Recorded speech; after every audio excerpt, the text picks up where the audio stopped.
All right? You've got to get the message right. That's going to be the most important part of all of this. All right? So what you need to do when you're speaking on a landing page is you need to assume that you're talking to an individual, all right? I want to make sure that you do that. Sometimes people think when they're talking to a group or they're talking out to the world that all of a sudden they get this formality to their tone, right? You wouldn't walk up to a person and say, well, we leverage the, whatever. You start using this formal tone. You just don't do it. Assume that you're talking to an individual that has an extremely short attention span. So you don't have a lot of time to warm them up, if you will. So you're talking to an individual with an extremely short attention span. The message has to be about them. Here's where one of the biggest mistakes that businesses make when they're building a website is they think that a website is a resume, that a website is the point in the process that a prospect is checking them out, which it's not. All right, a landing page especially, it has to be about the visitor. It has to be about what they get out of being there. It has to be about their situation. It has to be about their problem. People don't want to go to a landing page and say, you've just arrived at the greatest lawn mowing company in town. We can do hedges, man. We've won these awards. We've used this kind of equipment. Our leader has trimmed hedges in 15 countries, and it doesn't matter. You cannot make it about you or the business. It has to immediately be about the prospect and their situation or their problem. All right? The only thing that needs to be known about you or your client is that you have the solution and how they can get it. All right? I want you to write that down or just say that to yourself right now. The only thing that needs to be known about you or your client is that you have the solution and how they can get it, okay? And there's a couple elements within that we're going to talk about here in a second. So what we want to do here is talk a little bit about how we put that message out there and without having prospects jump off for this, so we can immediately capture them, whichever way that we feel we need to capture them. You want to make sure that your message is short, as short as possible. It doesn't mean to be short at the expense of not getting the information in there, but you just don't want to be too wordy. You don't want to go overboard. So if you make your message short as possible, it needs to be powerful. It needs to be compelling. It needs to grab them. All right, it can't be subtle. It's not the time to be modest. It's not the time they can find all that stuff out about you, but you want to keep them there to know that you are your client are the people that they need to deal with. Very important message to market. It must be. You cannot have them come to a landing page. When people get to a landing page, they got there for a very specific reason. They didn't accidentally get to that landing page. All right, they just didn't turn on their computer and whoops, I'm on this landing page. They got there and they chose to be on that landing page because of either they found it in a search engine and something about the title, the meta description is what they wanted, the pay-per-click ad is what they wanted, the graphic ad that was on a website that was advertising for them to click over to that landing page was because there was something on there that compelled them that whatever is on the other side of this is something that I need or what I'm interested in, okay? And if they land there and it is not, then you just wasted that visitor. It needs to match, your message on that landing page needs to match the market that is coming to that landing page.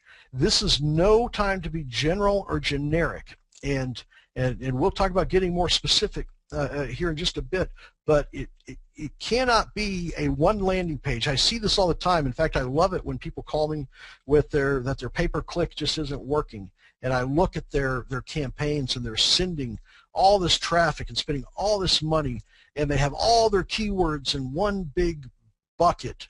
And they're all sending to the exact same page, and a lot of times it's not even a landing page, it's just to their website.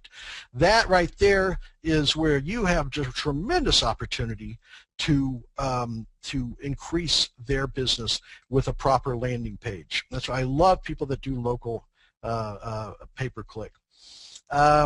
Speak to problems. And by the way, when I talk about real quick local pay-per-click, I don't like soliciting local pay-per-click business, meaning I don't want to go set up people's AdWords campaigns. It's not something I want to do. It's not something I do. It's not something I actively look for. But what I do like is when people are already have their campaign set up, they're already spending money on it, and they want to know what's wrong.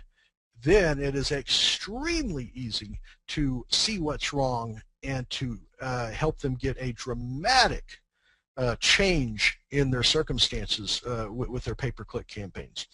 All right, you want to make sure your messages speak to the problems, and remember, problems don't have to be necessarily bad things. It just has to be the conflict that they're trying to reconcile. All right, so let's talk about this. Do we want to go after pain or pleasure? All right, when we talk about our message, and I know a lot of you have seen this before, but what is it better to speak to, pain or pleasure? And when I say problems, remember, someone's problem could be, man, we got a spring break vacation coming up, and I want to go on a cruise, but I just don't know where. I don't know where to get a cruise. I don't know, which cruise line is the best. So we don't think about that as being a problem or a pain. But in our circumstances, it is a problem, and that's what we are speaking to if you're dealing with like a travel agency or anything like that. All right? So let's talk about this, pain or pleasure. What do you think is the better message to hit? How to improve your health or stop heart disease and diabetes now? Which one do you think of that is going to be a stronger, the stronger message that's going to compel people to want whatever is on the other side of your conversion?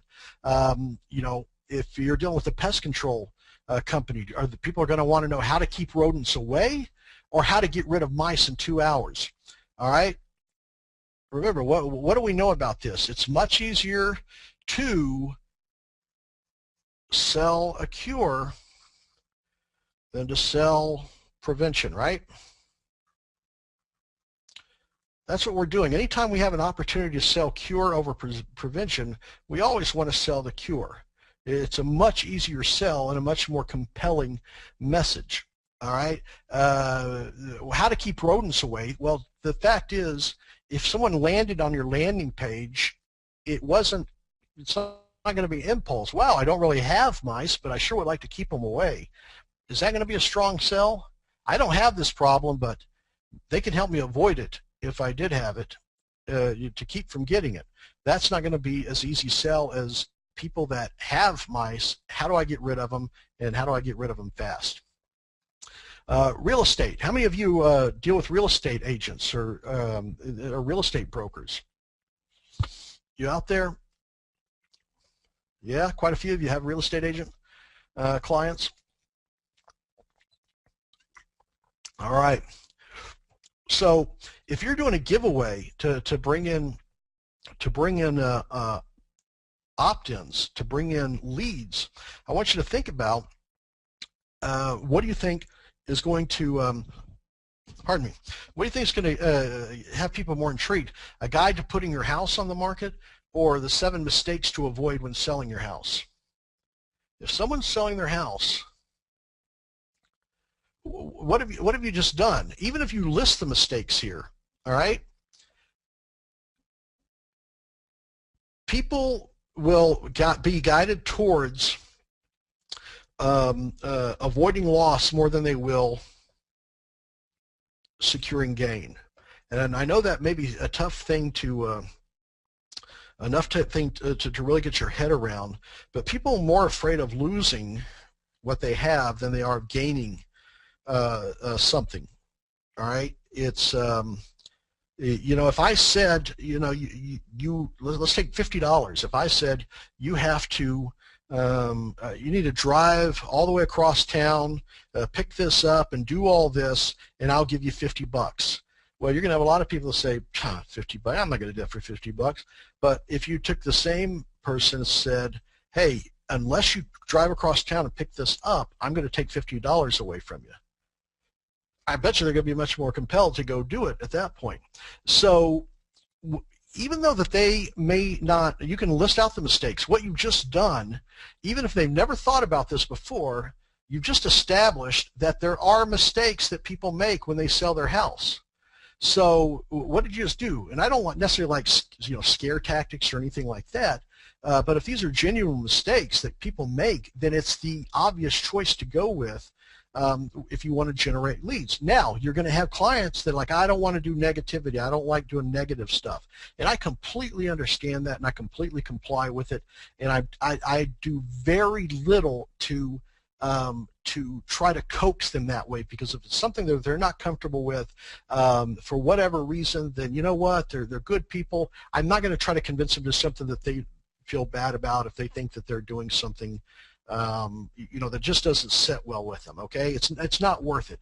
But if they're just, you know, good just the same either way, then obviously showing people how to avoid mistakes and establishing that there are mistakes that you can make that have a drastic you know, consequence on your house, then you are going to get a much better response to that. So when we talk about gain versus loss, a guide to getting more for your house is going to get less conversion than a guide on how to, you know, don't leave money on the table when selling your house.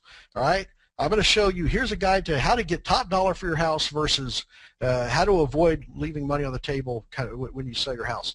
The risk of loss is going to be a far better conversion than that hope of gain. All right. So, powerful copy, words, and emotions, because just about everything when people are doing this, a lot of times on sale, there's a lot of emotion involved, but also when deciding just to opt in and put their information. Curiosity is a very strong one. We all know curiosity killed the cat, right? Anytime that you can generate curiosity, it is a motivator. And let me ask you this, guys. It happens to me all the time. As much as we are in tune to the internet marketing world, as much as we see it every single day, that you think that we're numb to it, curiosity is one of the strongest feelings that you can invoke on any type of conversion. Because as much as I know exactly how the process works, any type of headline or squeeze page that invokes curiosity will get me to opt in. All right? How many of you out there, how many of you opt in to squeeze pages every single day, even though you're sick of getting the emails? You don't want to get any more emails. You're sick of getting emails, but you keep signing up in squeeze pages. Right? Do you understand how powerful this is? And this is from people like you and I that know the trick. They're people from you and I that know exactly what is happening. Think how powerful this is to local consumers, people that aren't at all in tune, that have never opted into an internet marketing squeeze page in their life. How strong do you think curiosity will be to them? All right. So, any of you guys that are out there that you're letting me know that you are the ones that are keeping this email marketing world alive by opting in. Well, guess what? I'm in the club with you. I opt into stuff every single day. And what is it that makes you opt in? Curiosity. Curiosity is what makes you opt in.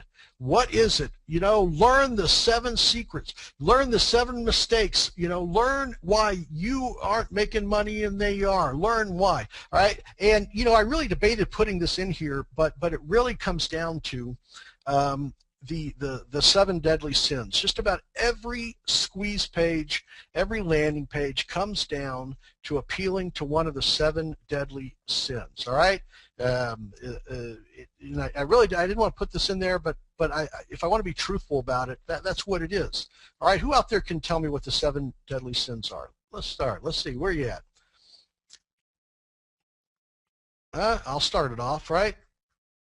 Envy. What else we got? Lust. Greed. Sloth. Gluttony.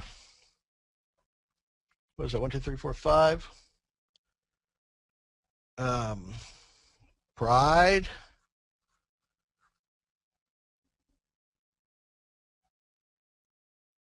And wrath, right? Wasn't that it? And some of you, I don't know where you're getting this stuff from. 7 deadly sins. Body odor, that's not one of them. I'm sorry to say. All right, here we go. So think about everything all the marketing that you've seen that has to do with the 7 deadly sins, all right? Envy, all right? Why is it, you know, why do they have it and you don't? You know, the story of, every time I walk out my door and see my neighbor's new car and new house, you know, why does he get it and I don't, right? Is envy. Lust, you know what? I think we all pretty much know where that comes from in marketing. You see that all the time. Greed, you know, how would you like to get the unfair advantage of doing this? How would you like to know, get the secrets to this that you can have what others can't? You think about it. How many people do you know that success is nowhere near as satisfying to them unless it also includes the failure of someone else? We all know a person like that it's not just important for them to succeed, it's equally important that someone else fail in that process, right? And that right there is just what defines a miserable person to me. Absolutely defines a miserable person to me, that they can't enjoy their own success. They have to know that someone else doesn't have it in order for them to get full value out of it. Sloth. Well, we see that every day. How to make $1 million in your underwear, you know, how to get rich doing nothing, right? That's one of the oldest marketing ploys there are. Gluttony. We all know how gluttony.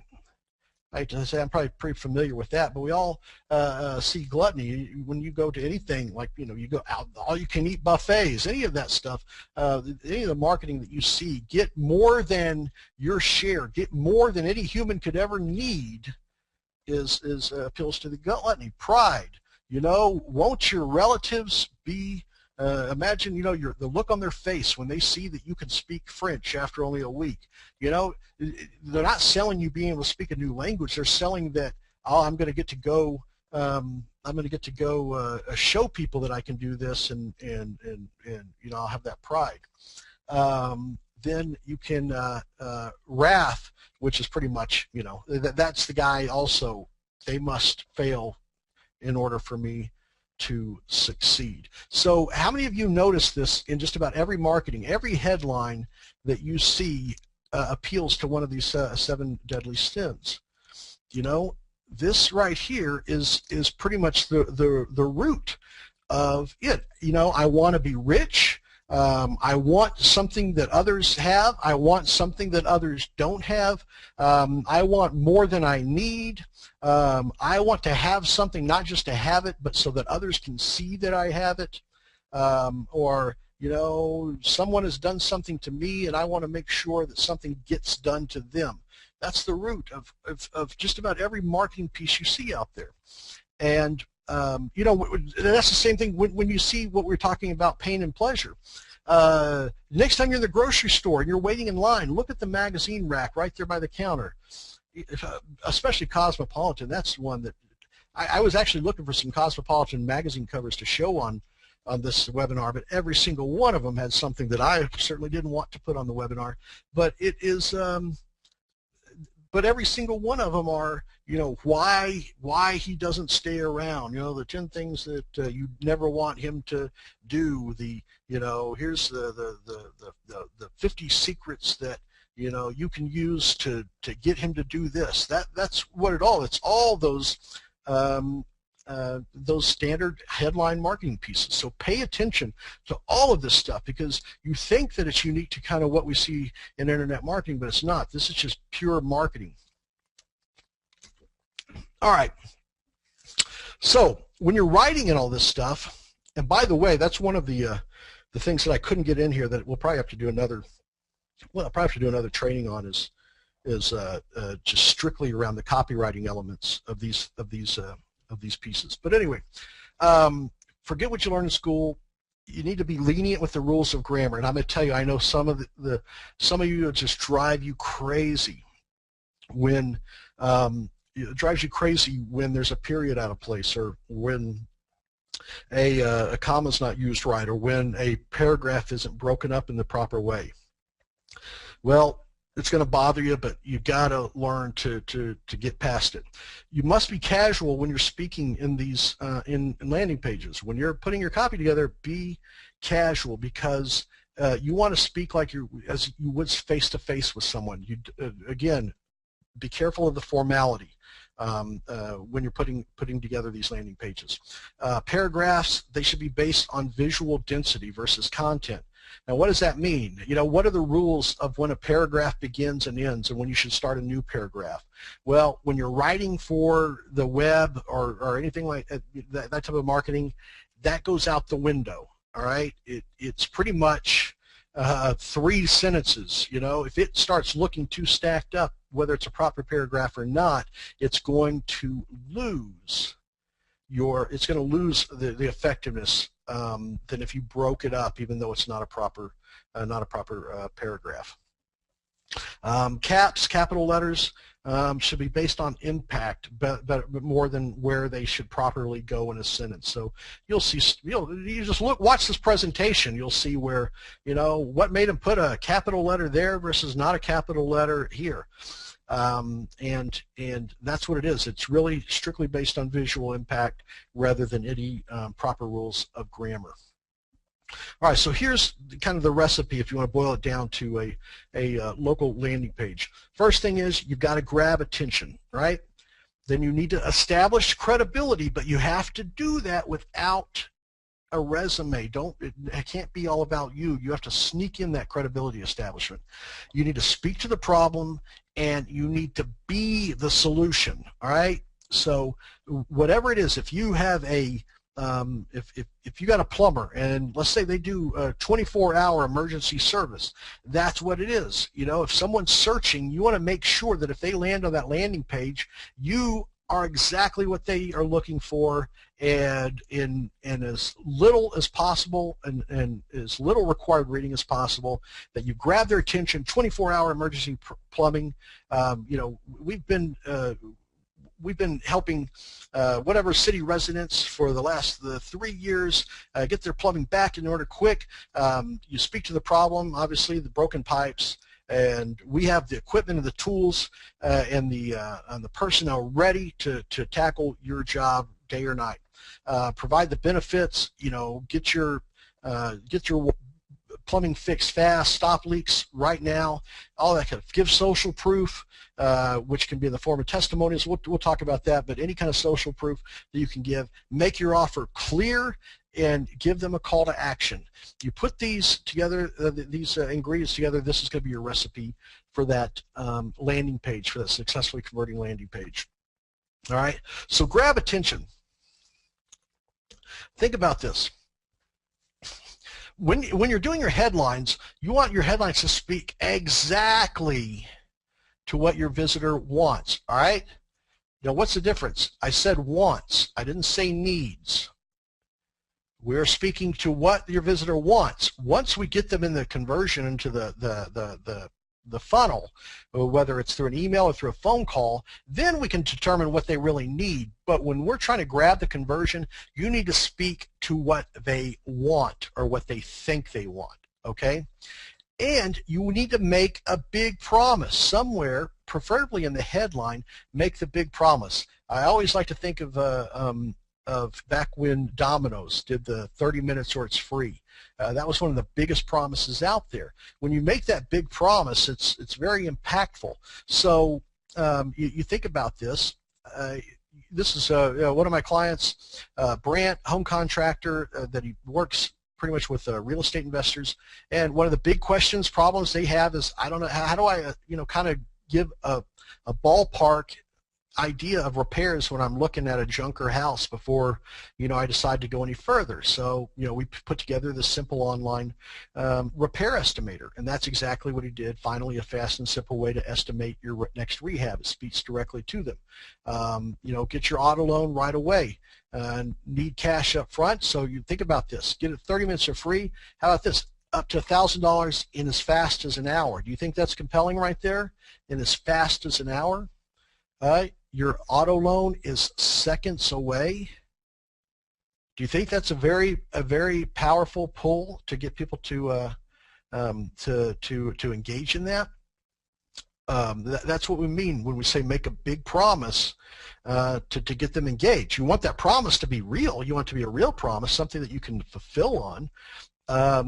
Just like when I do the real estate guys for the investors, cash offer within 24 hours. That's a real promise. It's a big promise, but it's a real promise. Let's see. Subheadlines. If you have too much to say in your main headline, break it into a subheadline rather than trying to make a paragraph out of a headline. All right. So subheadlines. Break up long, compelling message into separate, contrasting subheadlines and make it benefit-driven. All right, so another big thing is the benefit. You want to be able to get the page scanners. Everybody know what a page scanner is? How many of you have actually read every sentence and every word of a long-form sales letter before you bought something? Where are you at? And if you say yes, then you're telling a lot about yourself. Yeah. You scan. You never read it, almost never. What do you look at? You look at the main headline, you look at the paragraph headlines, you look at the PS, you do that, right?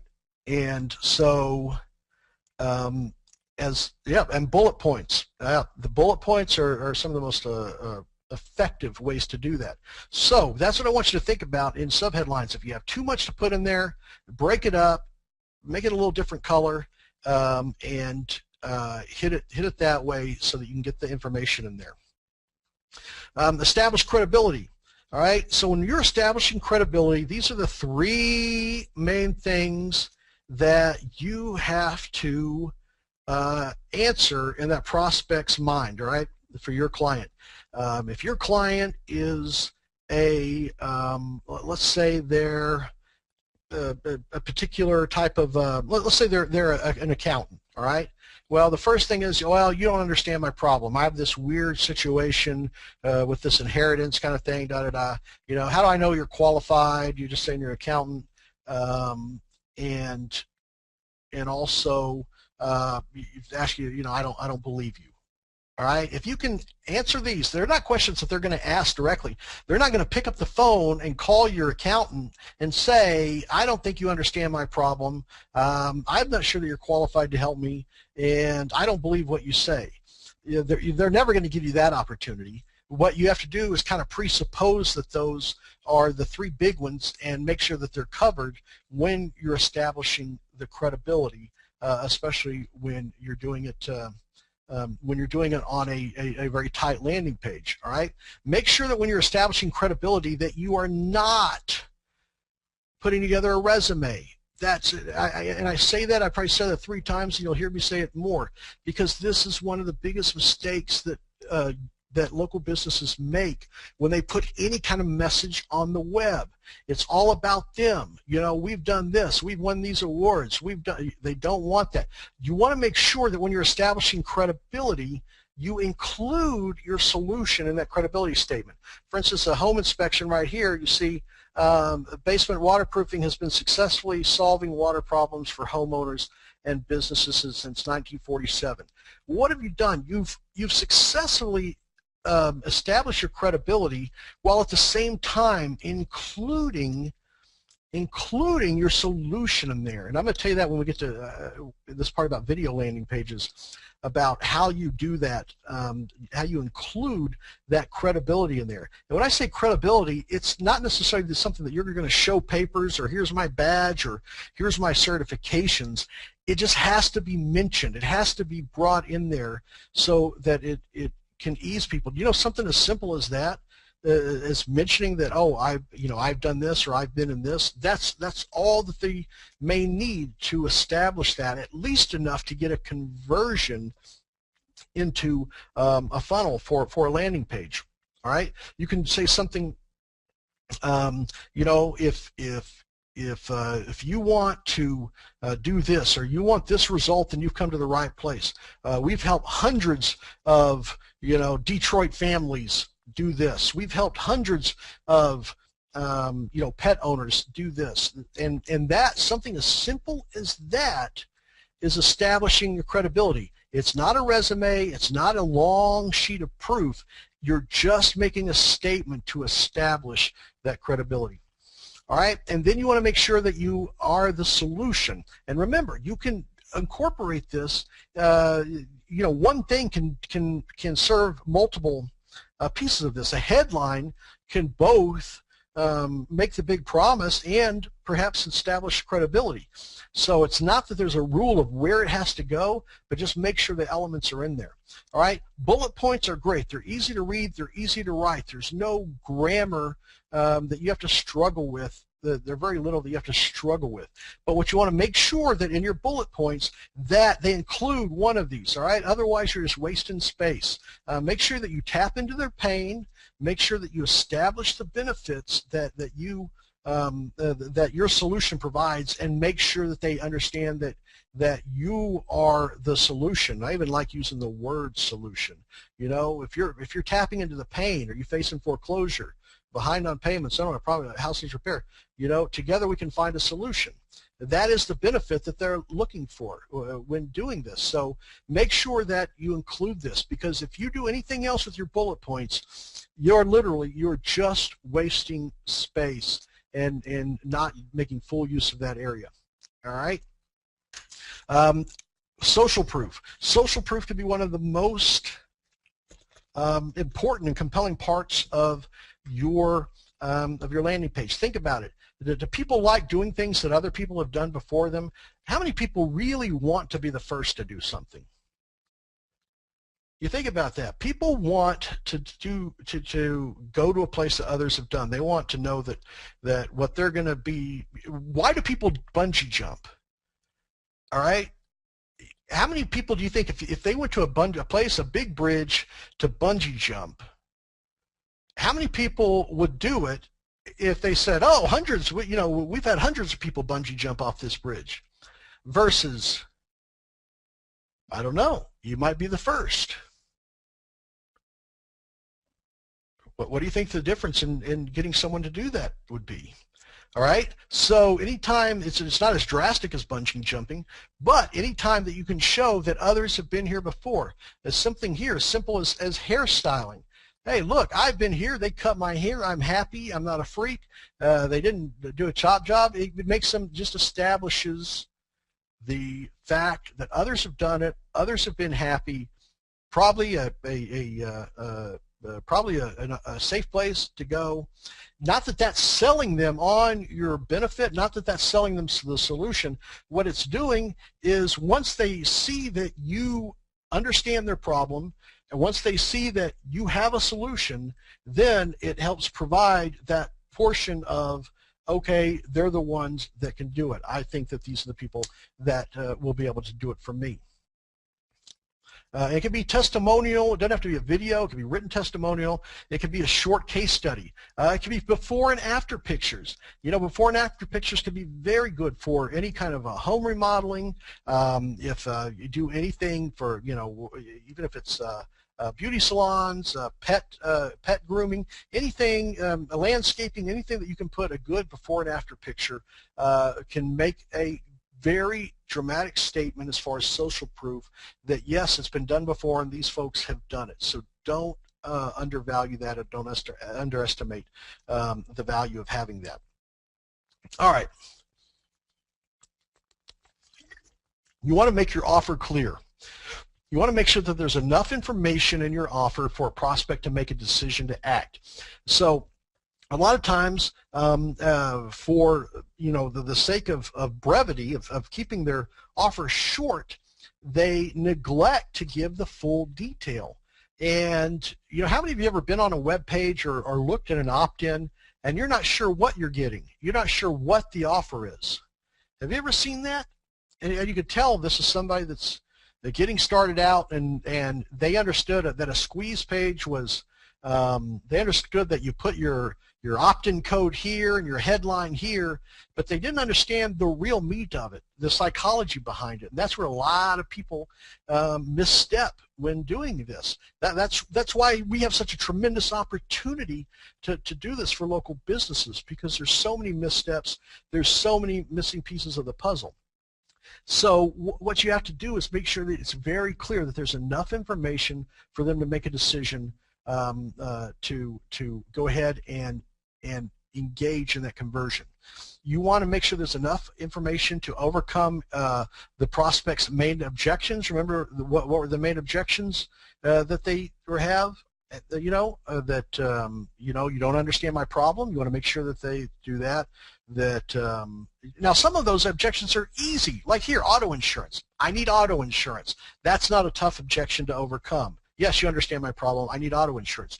But what would be even better? Who can do this? Let's do a little contest. What would be even better, especially since we have the benefit of working with a local business and perhaps they specialize in particular types of auto insurance? What would be even a better headline, or you don't understand my problem? Let's see who out there has those has their thinking caps on how you would do this. What would be a better solution?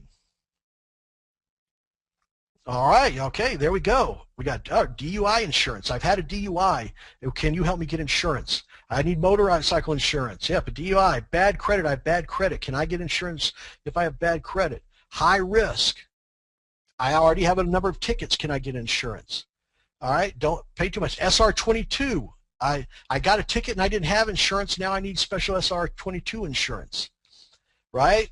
What about teenage driver insurance? Right? Think about that. Whenever you're dealing with a local, we have a tremendous opportunity to even go deeper, to that. Steve, exactly. Good driver insurance. Hey, I don't have any of those problems. Can I get a better rate? All right? That right there is where you have the advantage as a local internet marketer to dig deeper, because who is going to be ready to buy? Who's going to be ready to pick your candidate, your client, if you are going deep as SR22 insurance, or you're going as deep as teenage driver insurance, or you're going as deep as bad credit? If they offer that, that should be plastered all over that, because you're speaking to their prospect. That is exactly what you need. That's exactly what you need to have on these landing pages.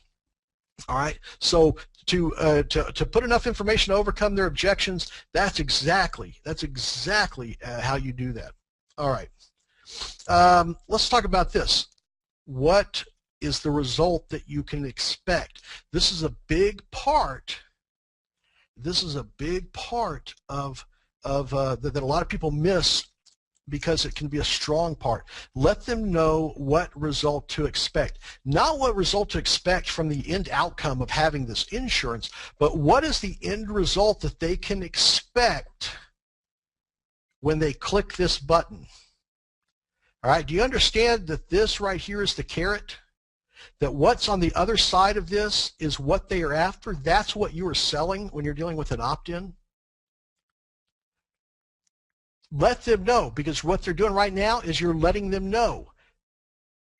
At the other end of that, as fast as 1 hour, seconds away. Seconds away, what does that imply? That if I go and fill all this stuff out, I'm going to know what I want to know within seconds. All right, know what the result is and know when to expect it. When I do cash offer within 24 hours, do you think that's a compelling reason for them to fill that out or to call? Not, hey, if you want to sell your house fast, do this, but if you, so instead of, if you want to sell your house fast, fill this out or call this number, but if you want to get a cash offer within 24 hours, then call this number. Which one do you think is stronger? Make sure that you know what the result is. The result for the real estate is you're going to get a cash offer, and they can expect it within 24 hours. How many of you have seen that, and it's been a compelling reason for you to opt in? All right, that's why I love, and you'll see it here in a second, I love to especially on video landing pages, to always, I want to invite you to get instant access. I want to invite you to get instant access. Your call to action. You must tell them exactly what to do. Now, you may think that it's obvious. How many of you look at this and say, but it's so obvious what they should do? No, it's not.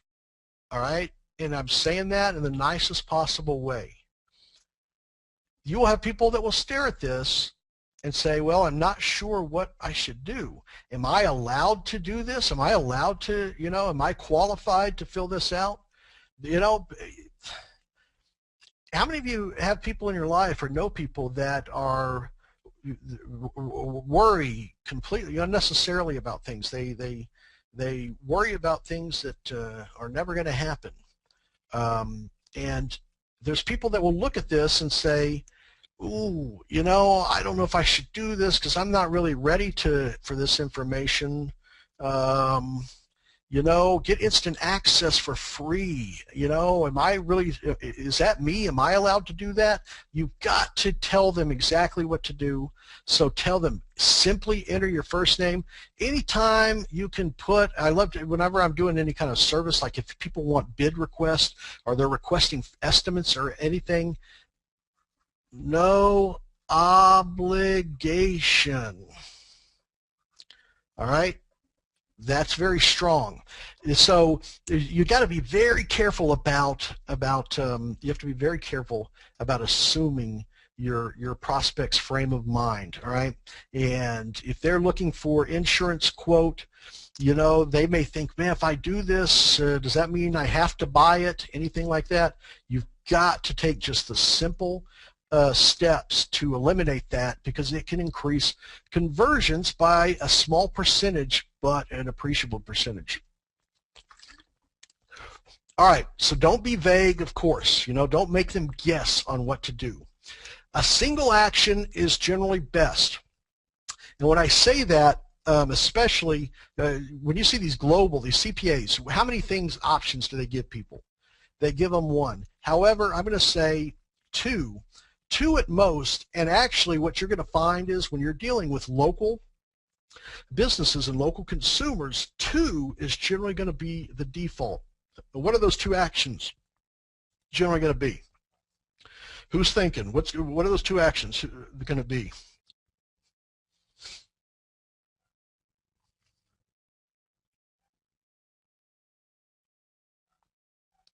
Opt-in or call?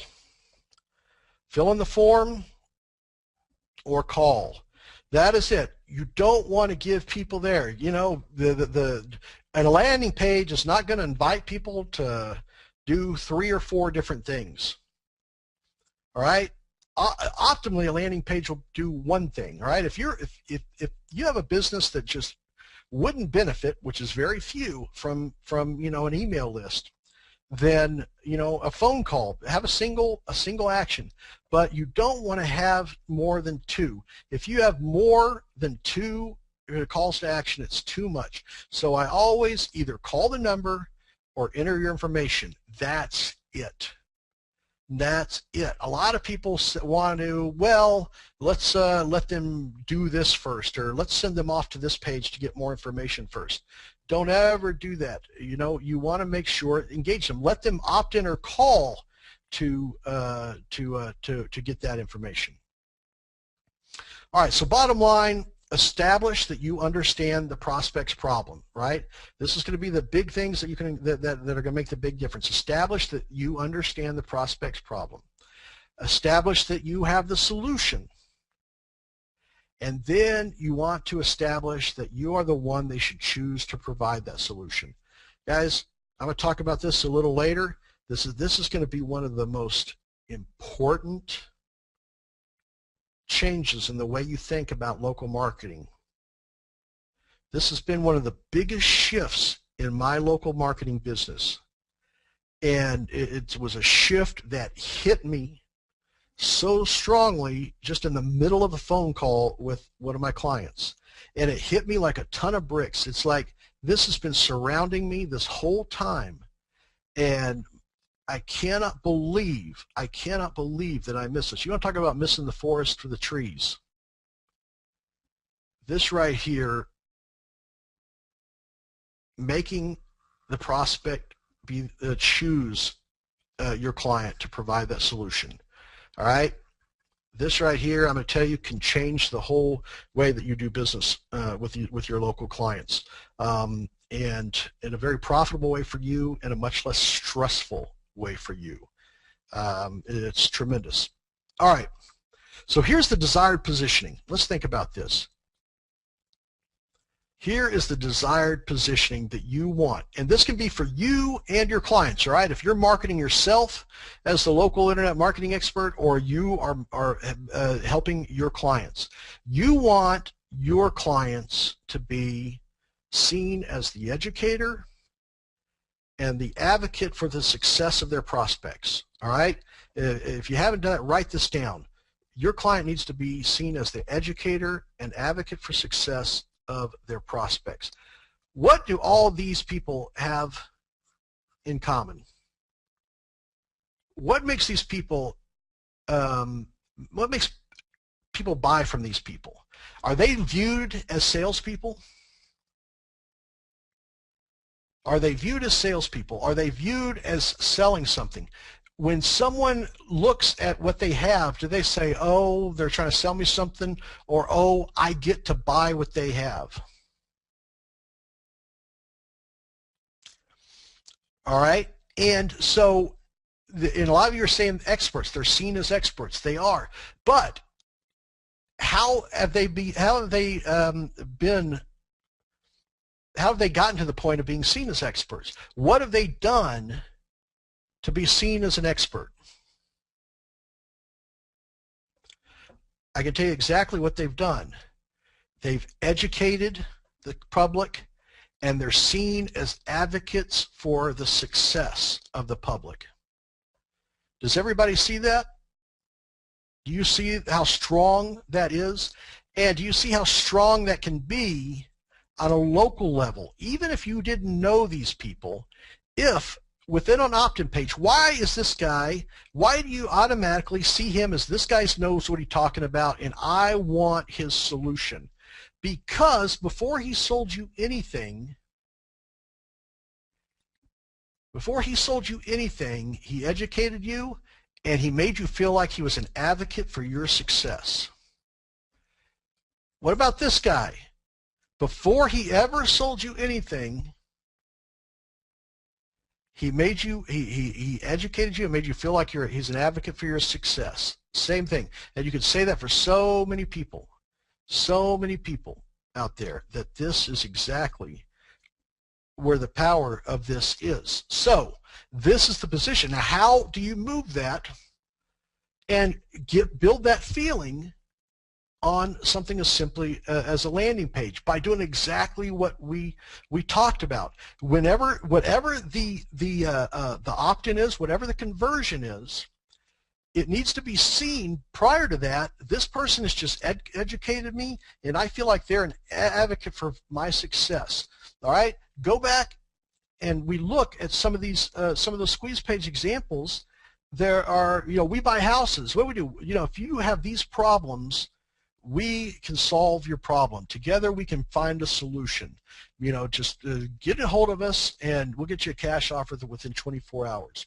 If you are if you're looking for a real estate, you want to sell your house, put your house on the market, I'm going to tell you what the 7 mistakes are for selling your house. I'm educating you.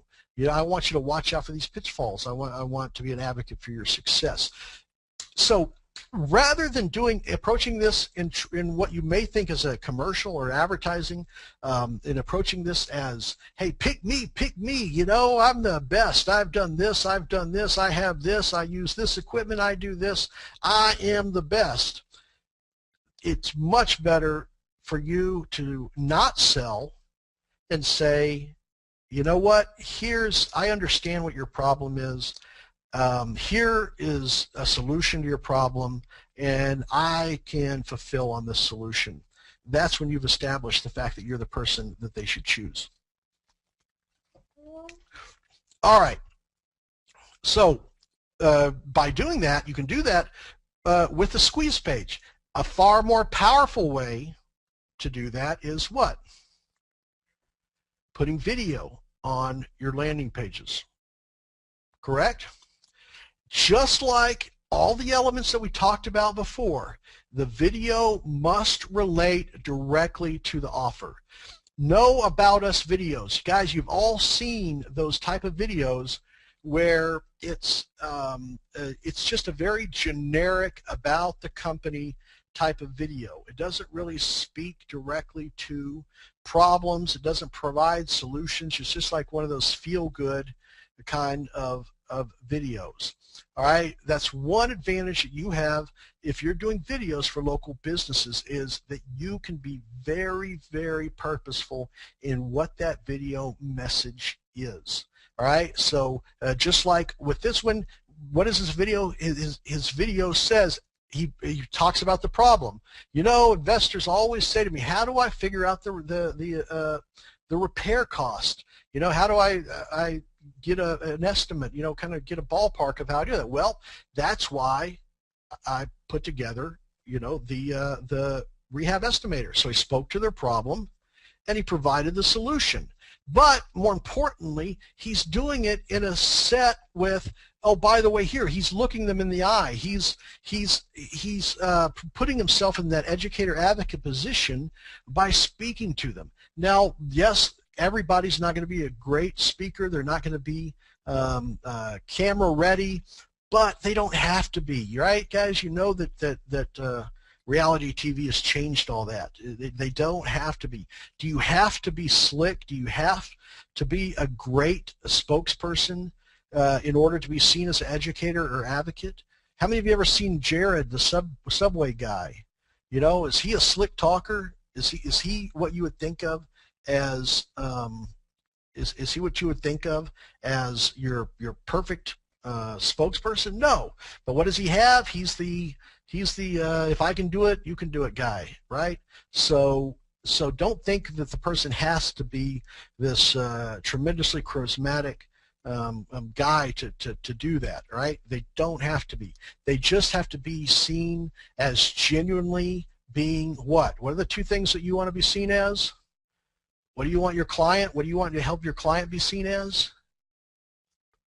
Let's see who's been paying attention. Throw it in there. Throw it in the question box. That's right. There we go. The educator and the advocate. The educator and the advocate. Do they have to be slick to do that? No. How many of you have had people that you've learned from over the years that have not been well spoken, have not been that person? They don't have to be that person. So you just want to make sure that when they're messaged, they're the educator and the advocate. All right. So let's talk about this message to market. All right. So I talked earlier about how you could have multiple landing pages perhaps on one domain. And in fact, I encourage that you can have multiple landing pages, especially if you're doing anything with pay-per-click, with keywords, or you have a business like an insurance company that does auto insurance, life insurance, homeowners insurance. Do you think